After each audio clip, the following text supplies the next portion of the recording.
Coming up in all angles, what's been the impact of the bauxite alumina sector on Jamaica? The pros, the cons, the good, and the bad.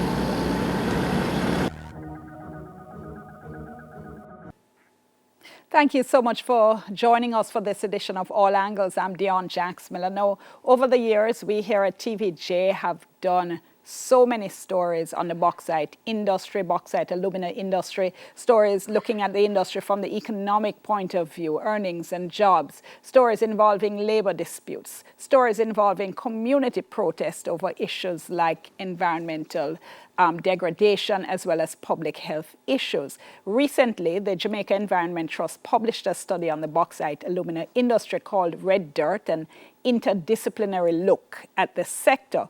And by way of disclosure, I should tell our viewers that I actually moderated the launch of that report. So that has generated renewed interest, shared some data in terms of what the industry is doing in terms of its impact on Jamaica, positive and negative, and want to explore that in today's program. Joining me in studio from the National Environment and Planning Agency, we have Richard Nelson, who is Senior Manager at the Environmental Management Subdivision of the agency. We also have Ms. Fiona Lewis, who manages the Air Quality branch at NEPA. And with us as well on Zoom, we have Diana Macaulay, a director of the Jamaica Environment Trust. We have with us as well Dr. Peter Baker, social development specialist, and Dr. Anthony Greenaway, retired senior lecturer in chemistry at UWI. And both Dr. Baker and Dr. Greenaway were two of the authors of various chapters of the study. Before we go to any of our guests, though, we went to St. Elizabeth and asked members of the public their views on the bauxite industry.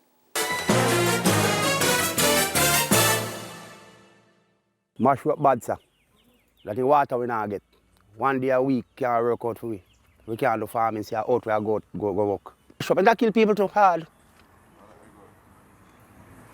Asthma, everything where they have, sir. That mash up in there.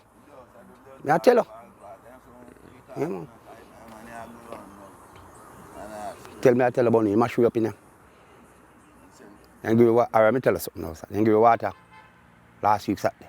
On 6 o'clock, by 12 o'clock, I lock you off. And you can't talk to China, man. I'm sense to go down to the not here for you. Now, I tell you. Like when dry time come down, you have a lot of dust blow come over. When dust a blow come over, as close as me with it to you, me can't see you. And then something there. And you see when night time come, me don't know what kind of chemical or where they have a release from over there. One night when time me then in my bed asleep. When me smell I want stink something when time me say stink, man, it stink unbearable. So same time me wake up for my boyfriend and me say to him, say, boy, you smell that they sent there?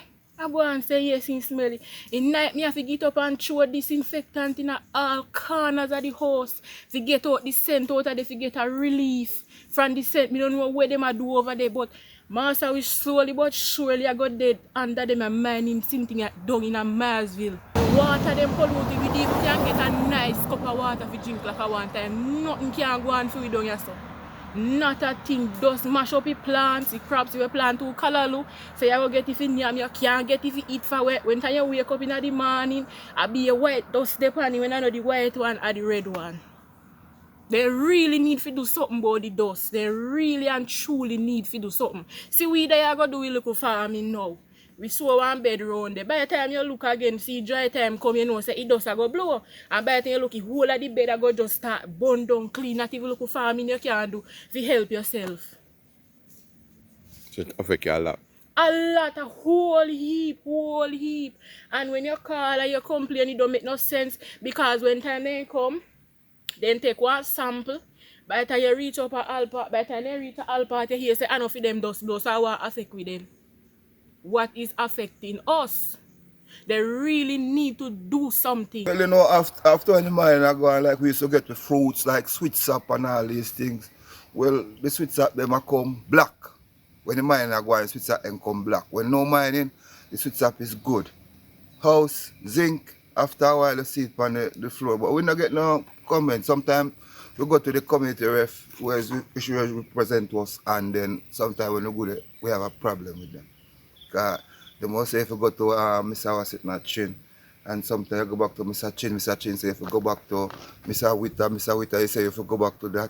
So it's just a cool story. You find a whole of people with the sinus and all these things that tell us that the mining cause it. So them go to doctor and all these little things and come back and then we say the dust and sometimes we wonder if our dust or what happened. But you know, find people have this problem same way as well in our community. You know, from here to Neon to Myersville, go right back round, 4 road, come right on Lettuce, right around the little spot. We have that problem. The mining have devastated the whole environment. From a little boy coming up there, you used to have tanks where people get water from to drink, and that is no more. For the environment has been devastated because, you know, whenever you're mining come with a lot of environmental issues. Your dusting is concerned, and those that have sinus will, you know, truly affect by it.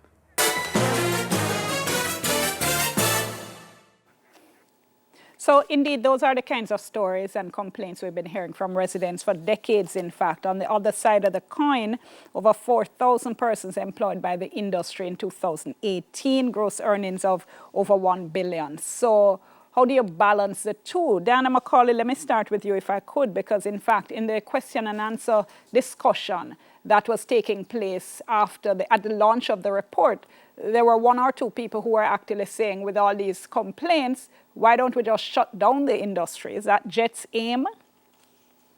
No, I wouldn't say that was our objective. Good evening to you and to your listeners. I should not forget my manners. No, I don't think that was our objective. I think what happened was we were shocked at how little information was available to the public. We've been working on bauxite since 2006. And through a series of projects, and we just realized how little information of this kind there was. And because we were working with communities, we heard exactly the same stories you've just heard.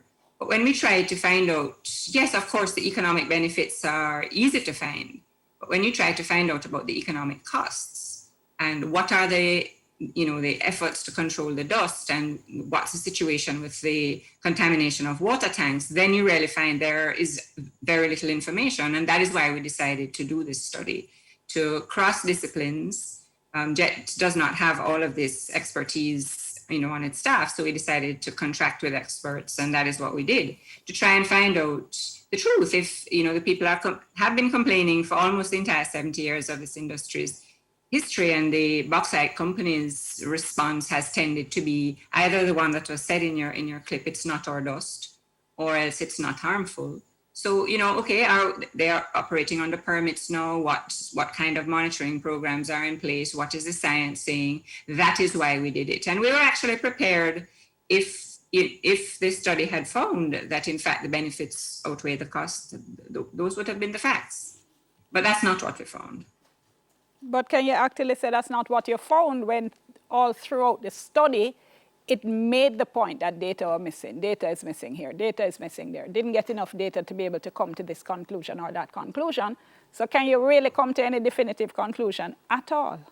Well, we did come to a definitive conclusion on the economics, which there's a long list of social costs or externalities, which it really shocked me how little, almost no effort had been made to even describe, much less quantify, these costs. But the author who did that was able to get data from other countries. I mean, bauxite processing and mining happens in other places.